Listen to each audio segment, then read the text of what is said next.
Welcome to a special Heartline Echoes episode where we revisit some of the most impactful conversations from Heartline Changemaking in Healthcare.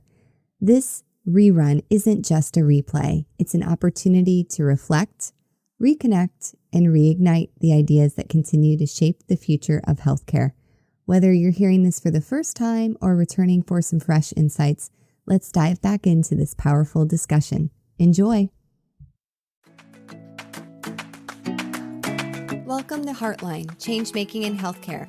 I'm your host, Dr. Andrea Austin, a board-certified emergency physician, physician development coach, and educator. After years on the front lines, I've learned that real change in healthcare starts within. Each episode invites you to explore the inner work that unlocks clarity and bold leadership, because healing systems through changemaking begins with following our heartlines. I am very excited today to have Dr. Miranda Phillips, who is the co-founder of Elite Wealth and Wellness, with us on the podcast today. She's an entrepreneur, investor, and philanthropist, along with an international speaker and a physician. She started practicing medicine in 2009, and she has a love for helping others to continue to grow. She stands by her lifelong physician oath, do no harm, as she works towards fulfilling her mission of creating wealth and wellness for all. Welcome to the podcast. Thank you so much, Andrea. It's a great pleasure to be here. So I read your bio and you've had a really interesting life journey. How did you choose medicine? Actually, medicine, I feel like, chose me. Whenever I was a kid, I was raised in a very rural town in Texas, and we didn't have any money. No one in my family had ever graduated college, much less gone off to med school to become even a nurse or a physician at all. I was involved in church at the time, and the church I was involved in was having like a career-oriented mission trip for the youth group. So being 16 years old and never having left that small town, believe it or not, I was kind of excited, like, oh gosh, this is a trip going to international, going to Guatemala. At the time, I had taken, I think, 2 or 3 years of Spanish, and I was like, oh, it'd be so cool to use my Spanish. And plus, I would get to see some of the other career opportunities. And I actually was originally put in the orphanage. So I flew down there, I started on the orphanage, and then the person that was in the hospital, she wasn't doing well, I guess, with the heat plus cutting and blood and all these other things. And so sight smell got her, I think. And I was asked if I would move over to the hospital and let her take my place at the orphanage. And I said, yeah, of course. And so I moved over there and started working in clinics, which was really going to people's huts and helping them there. We would spend some days doing that. We were there for 2 weeks total. And then some days would be in the hospital. And what I experienced throughout all of that was not really, believe it or not, the science or the surgery. It was how impactful people could be on other people, and specifically the physicians and the healthcare team.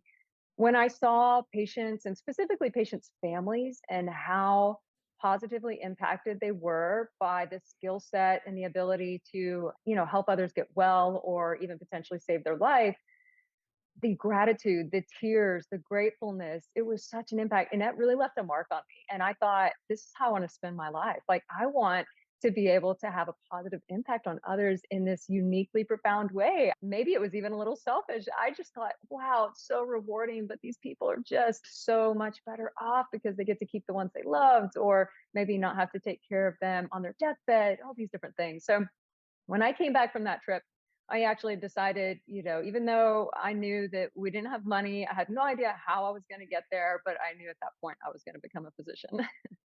And so how old were you when you went on that trip? 16. Wow. All right. So then you, I'm sure, do the typical thing. You go to college, you go to medical school. Where did you go to med school? Oklahoma State University is where I went to med school. All right, great. And then what happened? What residency did you do? I chose emergency medicine. And the reason I chose it was because I really wanted to be able to help anyone, any age, any time, any place with just about anything. And, if I needed to hand them off to someone, at least I could get them to that point, where they could be handed off. But instead of going deep in one specialty, I really wanted a wide scope to be able to help people.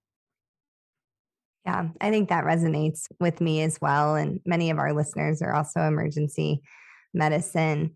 And so you did emergency medicine for how many years were you practicing?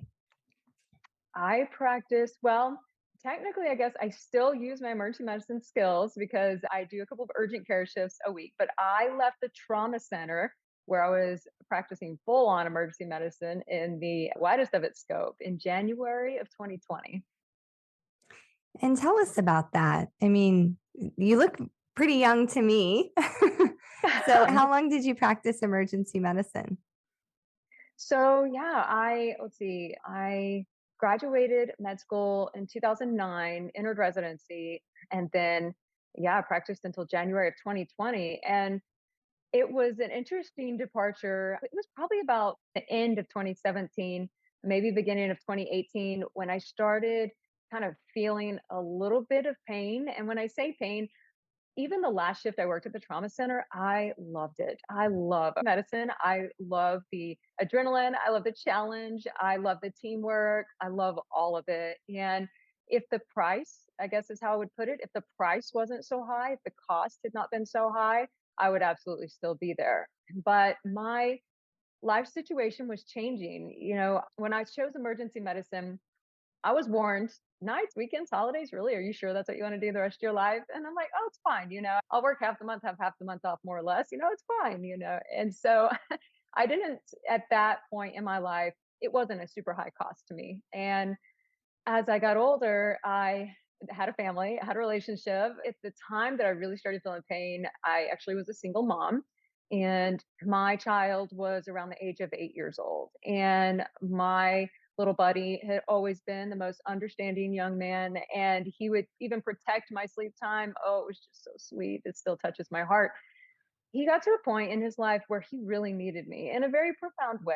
And I'll kind of leave it at that. But suffice it to say that for all you moms out there, whenever your child needs you, and then when you're the only one that can really help in a profound situation, and when it comes down to that versus your own well being versus your career, we all know what comes first. And so I guess that was when it became too high of a cost for me to stay. And so I started making another plan. And at the time, I was dating a guy who is now my husband.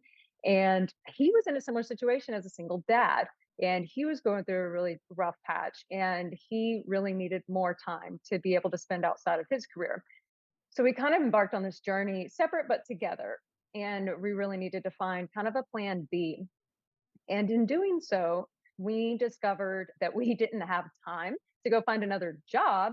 And so we needed a way to be able to increase our income in a way that didn't require us to spend more time creating it, but that would be there if we decided that we could no longer practice medicine. And that was just kind of a safety net for us. I think as a single parent, you think about that more, at least I did.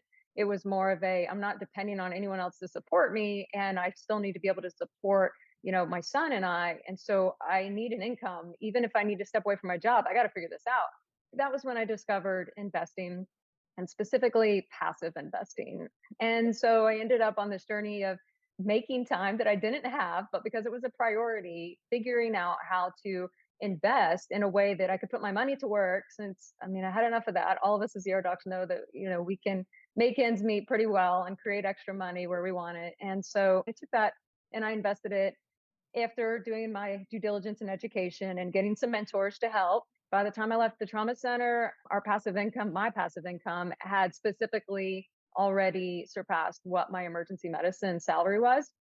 And so I felt like I was in a very safe place financially to be able to step away and take care of some other priorities. And so that's exactly what I did. And ultimately, I was able to take care of things and get life rebalanced and optimize my own health again. I had several leadership hats that required me to have multiple phones on me all the time, 24/7, 365, even when I was traveling. And so I really had no way just to create the time I needed until I stepped fully away and kind of hit the reset button. And so when I did that, I actually optimized myself again. I discovered lifestyle medicine and healed my own health. And fortunately, there's nothing, catastrophic, but, optimize my health again, start sleeping, 7 hours plus again, eating healthy, having relationship time. And that's whenever I think the soot, if you will, and ash started to blow away off of my little light inside of me that chose me for medicine. And I really started feeling this motivation again of like, man, I love what I'm doing. I love being financially free. I love having time for me and for family and relationships and charity. But I love seeing patients too. I really wanted to be able to have patient care in my life again. And so that's when I was so fortunate to find the urgent care system that I'm working within now, where the shifts are always Monday through Friday from 8 to 5, and I just work one or two, just enough to satiate my cravings, if you will, and then I still do mission work and such internationally. So I feel like I'm so very blessed and so very privileged to be in the position that I'm at today, where I just love everything about my life. If you had asked me, on a scale of 0 to 10 back in 2017, 2018, how happy are you with life? I honestly probably would have answered a 3-ish. And it got that high because I was still in love with emergency medicine. So it was that high of a score for that reason. But now, when that question is asked to me, I say a 9.5 because there's always room to just tweak it a little bit more, which I continually strive to do. But life is so, so different now that I feel like my values are more aligned now in my entire life. Everything's integrated. And so I feel like I have high integrity again, in that I'm really honoring what my values are in my life right now and still being able to give back and help others at the same time. Kind of a long answer, but I love it. And it's so beautiful. And it's really courageous. And it's what people need to hear because, Linda and I have countless conversations with women physicians every week. And this past week, I spoke to two physicians that were quitting a typical emergency medicine practice. And there's such shame, such guilt, such fear of a loss of identity. And thankfully, we also work with women going through that process and we see them on the other side. And the vast majority of the time, it's this story. I mean, your story is unique, but the pieces are similar, that you got clear on your values and your boundaries. And, you embraced the possibilities of a new life that could be even better than the one we dreamt about when we were in medical school. And it's okay for dreams to change. absolutely. Yeah, you said it right on. And it's kind of tough to think about. Like you said, it's the identity that we have, it's where we've spent and invested all of our time and our energy for so many years. And I remember at the time people kind of saying, you remember how hard you worked to get here, right? Like, are you sure you want to leave? Like, is that really what you want to do? And at the time, I didn't exactly have a clear answer for them. I just thought, well, again, I know what my priorities are. And I know that my top priority right now is not getting any attention. And that's absolutely, that can't be, again, I say that's my son and what he needed at the time. And I said, ultimately, whenever I reflected back and I thought about how can I help people understand this analogy, and the best one I could come up with, which is not the best one, but it's the best I've got. And the analogy I came up with was like, I would ask people, well, imagine this. Imagine you're underground digging a tunnel, and you dig and you dig and you dig and you dig for like 10, 15 years. And what you're digging this tunnel for is to get to this perfect paradise. Whatever your definition of paradise is, that's what you're digging to get to. So 10, 15 years later, after digging underground, you pop up, you break through the surface, and you've reached your paradise, except you didn't reach your paradise. Somewhere in there, you ended up tunneling a little in the wrong direction, and now you've landed in a prison cell.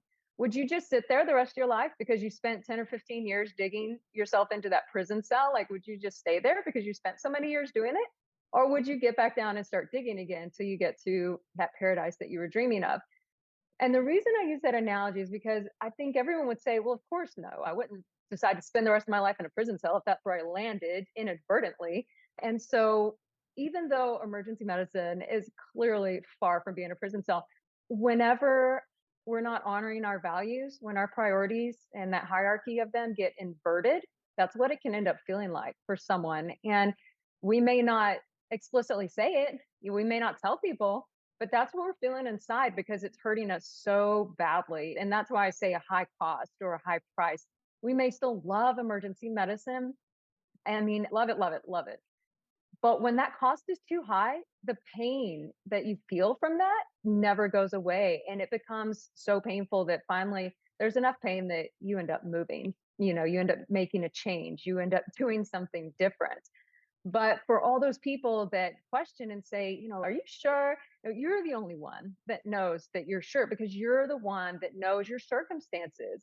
And even though other people have been in the same little bunny hole with you for a long time, your healthcare team, your administration, your colleagues, your even former residency directors and admins, they still have no idea the details of your life. Even if you tried to tell them, I don't know about you, but for me, when I tried to explain it, I still couldn't quite do justice to what I was living. And because I couldn't be completely, disclosing about all the situations, because some were kind of private and things. And so I think that, at the end of the day, we have to make those decisions, the decision that's right for our life. And the beautiful thing is that just like you, Andrea, and Linda, and myself, and others, there's people that we made those tough decisions. We got uncomfortable and then we emerged into this beautiful world that we never even really knew existed and that we didn't know was an option at the time.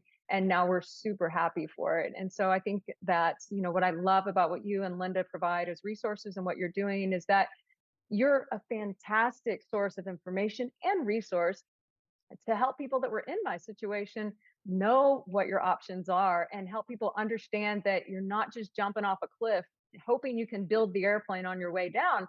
There's actually options and there's ways to continue to practice medicine, but in a way that's better aligned with what your situation is, what your current values are, what your current priorities are. Yeah, absolutely. And we've talked about that very concept on the podcast before that only you really know the intricacies of your life. And you really don't owe other people explanations. And I learned that very early on. I got a divorce during medical school, and there was a lot of guilt and shame around that. And then finally, one day, I just realized, nobody else really knows what's happening in this situation besides me. And this is my life. And I only have one life, and I'm going to do what's best for me. And I really don't care what anyone else thinks about the situation. Absolutely. There's a good book, and I am going to blank on the name of it.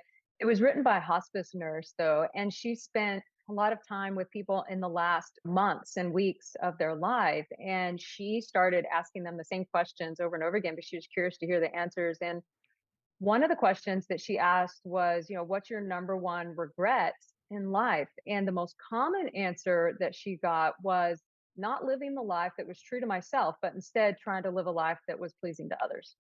And I think that that's powerful. And that certainly has helped me in my little lighthouse, my guidance of, I don't want to be on my deathbed and have a ton of regrets. I really don't. And I know that it's never comfortable being uncomfortable, but we can, to a degree, get comfortable being uncomfortable, which means that we get used to it and we just get used to putting ourselves in uncomfortable situations. And honestly, if we can be resourceful, it doesn't matter how uncomfortable of a situation we're in, like there's light on the other side. We absolutely can get through it, and we absolutely will.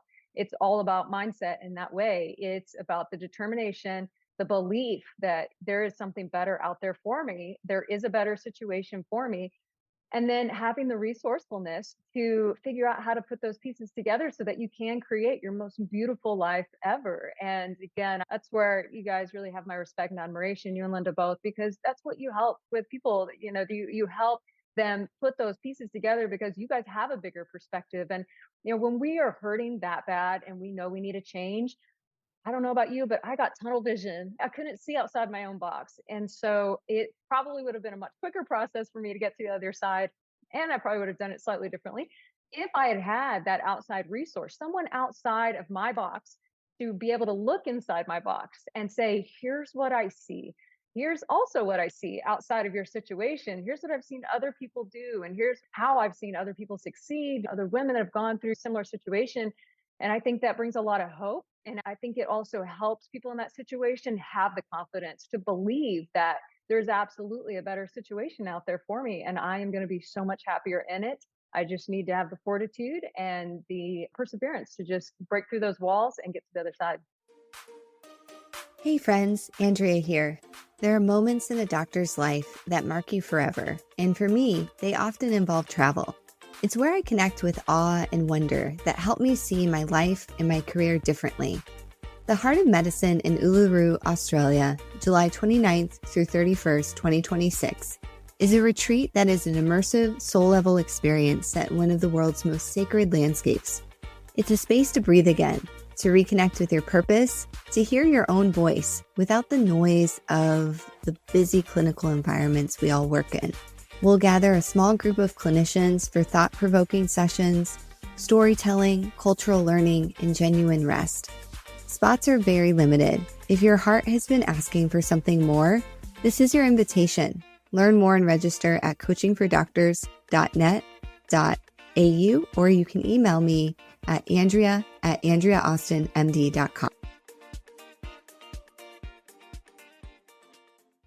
I want to talk a little bit about the specifics around your business, Elite Wealth and Wellness, and specifically around the investing side, because I'm sure you're aware that there's a lot of people that target physicians and, have various things that they, tell us that they're going to make us rich. And there's a lot of different entities out there. So I think some listeners, when they hear investing, they immediately get nervous and they're like, you know what? I'm just going to stay at the place with my retirement plan and pension. I can't do something like that, especially right now with how risky the stock market is. Absolutely. No, it's a great question. And I was right there. Believe it or not, I really did not. I mean, I didn't even take any business classes in college. I had no business background. I had no one in my family that I could ask or use as a resource. I kind of had to figure it all out on my own, which is probably why it took longer than it needed to. But really, I was in a situation where I had a financial advisor. And whenever I started talking to my financial advisor about, I need income now. Like, it's great to have income 30 or 40 years from now, but I need to figure out a way to create cash flow now. And my advisor, a great, great person, love him to death. We still keep in contact with each other and his expertise. And you kind of have to understand that most financial advisors, when they get licensed and they get committed to Wall Street, more or less, and certain types of vehicles. And real estate does not fall within that wheelhouse. And as a matter of fact, I think the majority of those that get licensed to do that kind of work, I don't even think they can get into real estate. It's an interesting thing. I have some friends who are trying to leave that world and become full-time real estate investors now, and they're having trouble because there's some legal ramifications of being licensed in that way. But all that to say, there are people that have their own specialties, if you will, in the financial world as well. And so you have to understand when someone brings us as physicians an offer or a package or a deal, whenever they come to us and say, here's what I can do for you, it's important to ask the questions, well, help me understand what you do for yourself. And, if they are invested in just one type of asset like paper, then you have to understand they're probably going to be a little bit tunnel vision. They probably won't be the best person to get information from when it comes to other asset classes. I think the best way for a physician to be able to understand what's right for them financially is to get educated. And it doesn't have to be as crazy of a process as going and getting an MBA or a financial degree. Honestly, the way I did it was, again, mentors are super helpful. So I hired a mentor, a financial mentor who was a CPA, was their background.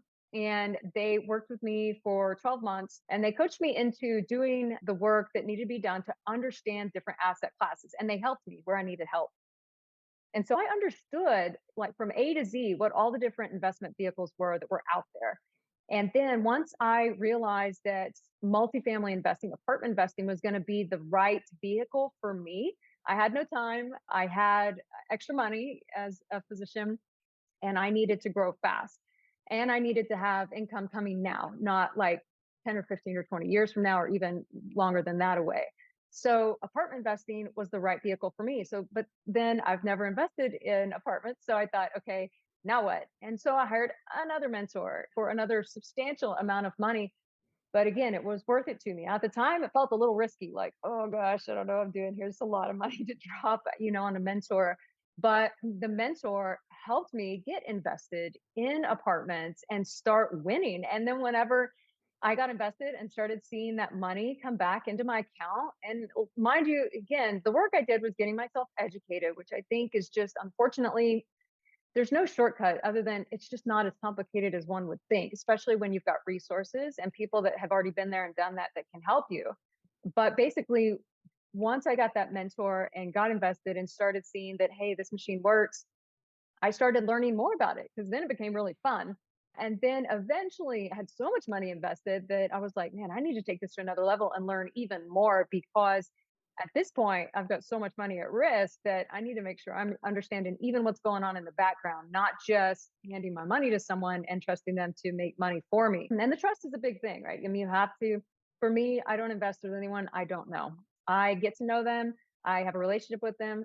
I learn that we're trusting each other and I get comfortable with that before I ever invest with them.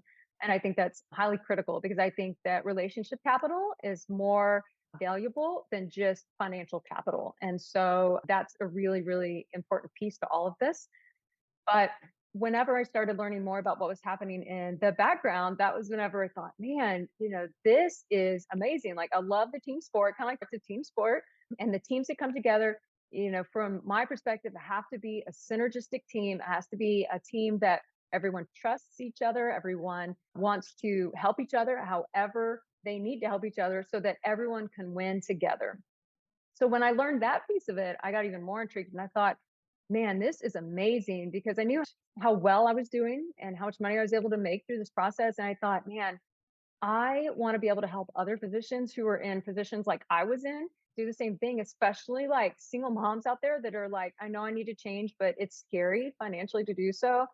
I mean, if there is anyone out there that, you're scared financially, I was there. That's totally me. Again, single mom, I've got to bring money in. And so I had to get this figured out. Like, I had no choice. And so making time to figure all this out on my own really was just, it was the obvious. It was the given. It was what I had to do.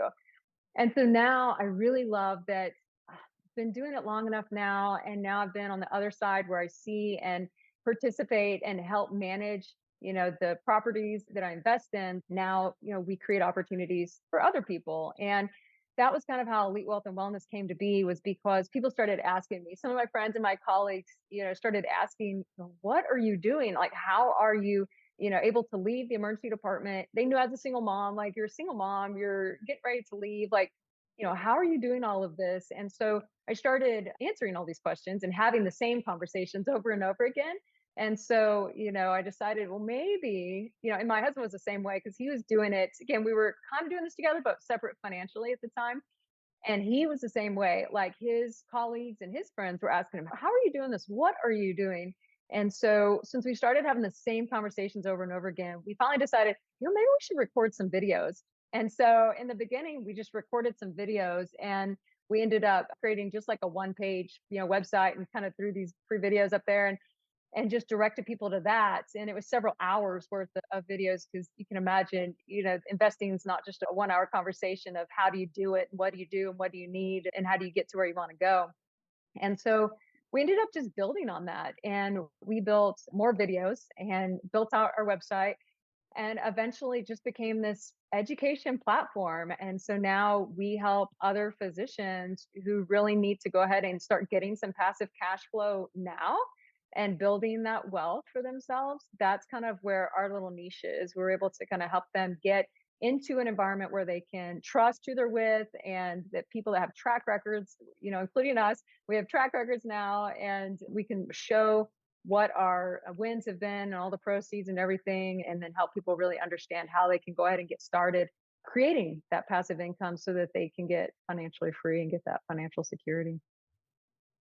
That's awesome. And we'll definitely have in the show notes your website. And is that the best way for people to get in touch with you if they would be interested in learning more about investing? Yeah, absolutely. I can be emailed at Miranda, Miranda at elitewealthandwellness.com, and is spelled out in all one word. So yeah, feel free to reach out. You can send me an email. I'm always happy to help any way that I can at any time.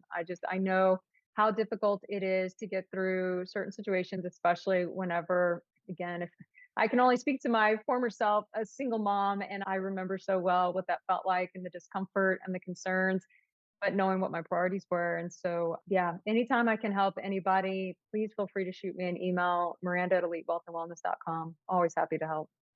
So we don't have a ton of time, but I want to touch briefly on the side of what you're doing. And I've had conversations with a few physicians that have gone through the Revitalize courses and programs, and a couple do have lifestyle medicine certifications. Or is that something you have, or did you train on your own, or what was your path? Yeah, I did. So whenever I left the trauma center in January of 2020, I was in a search for what that optimal life looked like. Like, how do you live your best, healthiest, both physically and mentally healthiest life ever? What does a human require for that? And so I dug into the research, and I'm totally an evidence based person. I'm all data. I love data. That side of my brain is like very strong. And so I dug into the data and the research. And that's actually where I discovered that there were people that had already done this work, and they created the American College of Lifestyle Medicine. And so that was whenever I turned my attention to the college and started learning more about lifestyle medicine as a specialty. And it resonated with me so much so that I went ahead and pursued board certification and started practicing, if you will, on friends and family, just making recommendations of how they could tweak their lifestyle, and was able to get people off of cholesterol medicines, blood pressure medicines, reverse type 2 diabetes. It's been so much fun. And it started with recovering myself first and really just understanding that there are some critical things that we need as humans, and if we neglect them, there's going to be consequences. And if we tend to them, there's going to be great reward. And so I feel like, lifestyle medicine played a huge role in recovering me as a person and as a physician. And now I get to utilize those skill sets. So whenever in my practicing world, in my medicine world now, as I mentioned, spend like maybe 1 or 2 shifts a week doing urgent care, but I also spend about 1 day a week doing lifestyle medicine, where I actually get to see patients and help them optimize their lifestyle for people who are wanting that. Some of them, they're getting to that point where, oh no, medicine has been recommended, but I don't want to get on a bunch of medicines. Or, I'm talking to surgeons and here's their recommendations, but I want to see if this is fixable through lifestyle first, so I don't have to do a surgery. And so I've been able to really enjoy the reward of helping people in that way too. So yeah, I love lifestyle medicine. The American College of Lifestyle Medicine is a great, great, great resource for people, especially physicians who feel like they're burning out or feel like something's just not right in their life, that they're just not living their best life ever, and they need to kind of troubleshoot it. The college is great. And when you say you see patients 1 day per week, do you see them in person or virtually or a mix? I do telemedicine for the lifestyle medicine piece. The urgent care, I do in person. And then the lifestyle medicine, I do it through telemedicine. And that has been really convenient for patients as well. And so, yeah, that's kind of what I do. That's awesome. So I can tell that you are very fit while this is a Oh, podcast. And we always like to ask our guests a few closing questions. So, what do you do to stay fit? I have a little bit of a routine. On a bad week, I'm only in the gym 3 days a week, but most weeks I would say I'm usually there 4 to 5 days a week. During the warm months, I like to be outside. So, especially in nature, I love the warmth and the sun.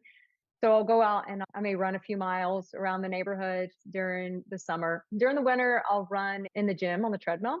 And so typically my workouts look fairly similar in that I always get my cardio. And so I'll spend about 10 to 20 minutes doing really vigorous cardio. And then I go over to weights. And then I'll spend probably about 45 minutes to an hour. Sometimes I'll go 2 hours. It depends, but that's rare just because my schedule is usually a little tight.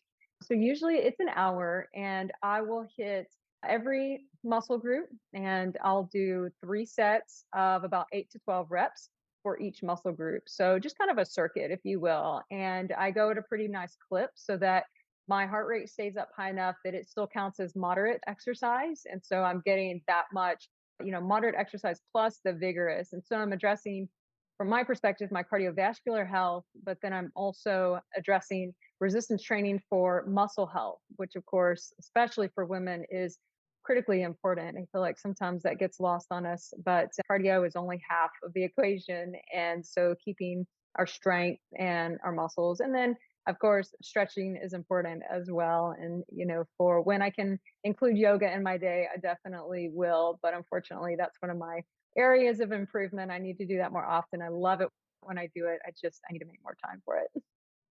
Yeah, I think that's a great message for our listeners. And I have a recording with one of my friends that's a personal trainer. I think I'm going to save for January when many people are making fitness New Year's resolutions. And he's very big on weightlifting. And, I think a lot of my physician friends love cardio, they love to run. And I think there's some overlap in kind of that running culture with the way our brains work and the way we're kind of programmed in medicine. But if you're only doing cardio, it may actually be making things worse. Yeah, absolutely. No, you're totally right. I mean, there's a lot of things that doing that resistance training helps with. I'm sure the podcast that you release in January is going to really speak to that. But we need that resistance on our bones to help strengthen our bones. And it also stimulates growth hormone and other hormones just naturally in our body that help us to do a lot of things, including like anti aging, right? How many people get on growth hormone and other hormones that are similar to it just to try to keep themselves from aging as fast? Well, it's a natural stimulator of growth hormone. And so it's something that keeps us young for longer in a natural way. So that's just scratching the surface, of course. There's so many benefits that I'm sure you guys will speak to. Well, it sounds like we need to have you back to talk more just about the lifestyle medicine side of things. And it's really an area I'm interested in because I think physicians, unfortunately, are some of the unhealthiest people.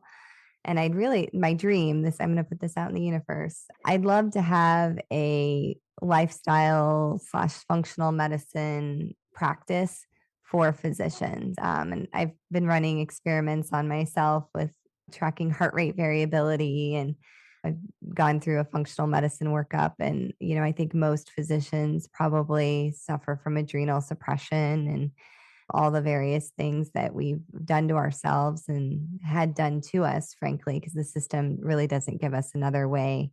When we're in residency, you don't really have a choice about when you sleep and what food is at the cafeteria. It's pretty brutal. It is. You're absolutely right. And I totally agree with you. The adrenal suppression, oh, every ER doc has it. They have it, right? It only makes sense. So yeah, I would love to come back and speak to the lifestyle medicine piece, and would be happy to. We've got our clinic, the clinic that I do the lifestyle medicine out of is called Sahavita Institute. We're actually based out of Sarasota, but it was started up by me and two other female physicians who also experienced burnouts in their careers and wanted to put together a lifestyle medicine based clinic. And so that's what we started up down in Sarasota, and actually started it up earlier this year. So we're still in ground zero build up phase and building up our patients and everything. But with that said, I mean, anytime you want to talk lifestyle medicine, like that's definitely a passion of mine now as well. So always happy to do so. The way we end every podcast is we want to speak to that physician that's maybe driving to their ER shift right now or their other shift, and they're dreading it. They can feel it in their chest. They're maybe gripping the steering wheel a little tight, and they just don't really know how they're going to get out of this tunnel or this hole that they're in. What's your one piece of advice for this person today? My one piece of advice would be to say that I was absolutely there.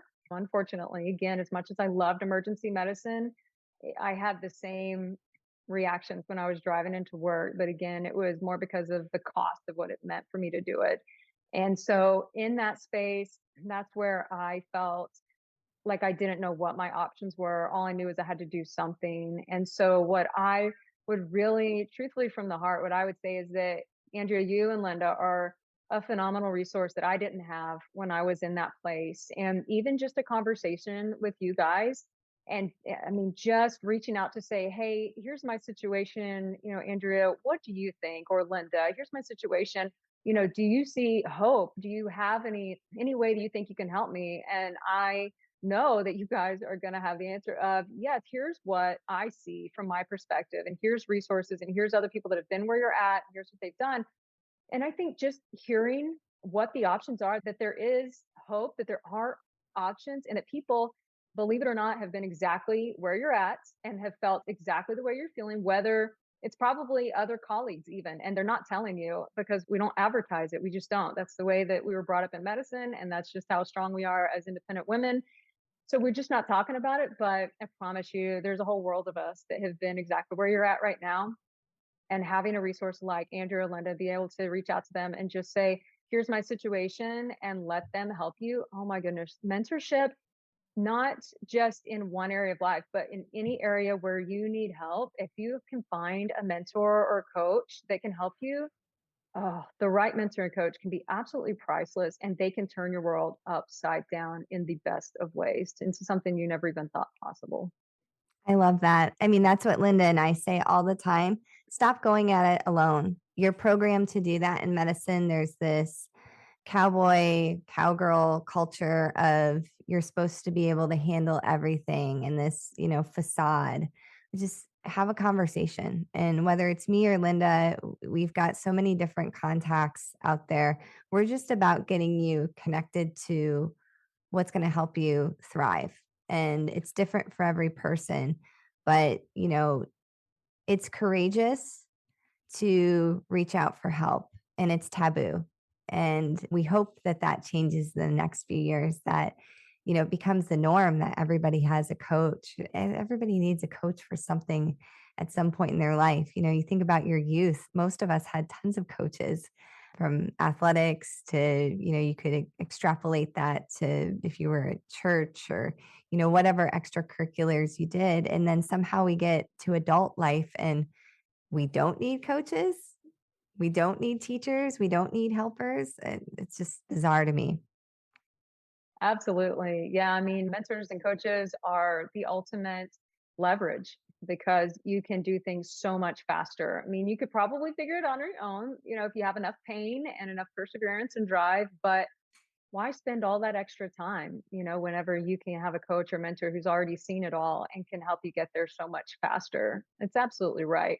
And, just to insert this quick little bit, Linda and I, worked together with the same ER group for many, many years. And so I knew her on a personal note. And it's funny, I never really went to her as a coach. However, she always had this just kind of air of wisdom about her and would offer these little pearls that were very guiding, throughout the years. And I don't know you yet, Andrea, as well as I know Linda, but I know that she has been an amazing resource for me throughout the years, whether she knows it or not. Just her leadership and her leading by example and all the things that she's been through in her life is just, it's amazing. It's amazing to have you guys as resources. So absolutely reach out to these guys. I mean, gosh, again, I'd never had Andrea or Linda as a resource that I knew of at the time that I could go to and talk to.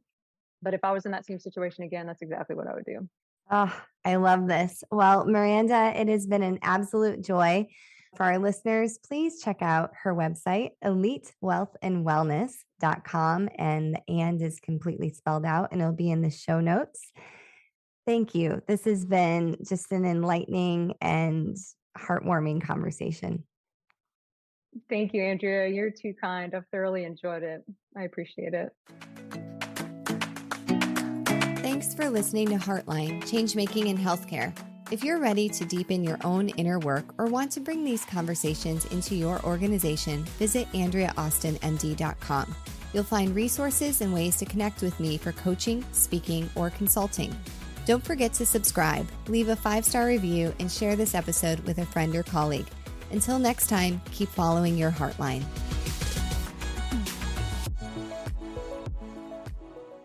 This podcast represents the views of the host and guests. It does not represent the views of any entity we work for or with. It is also for informational use only and does not replace any professional advice, including medical or psychological. If you are interested in unlocking your true potential, reach out to me. If you're an organization interested in supporting the well-being of your people, I'd love to connect on innovative solutions. Schedule a strategy session at AndreaAustinMD.com.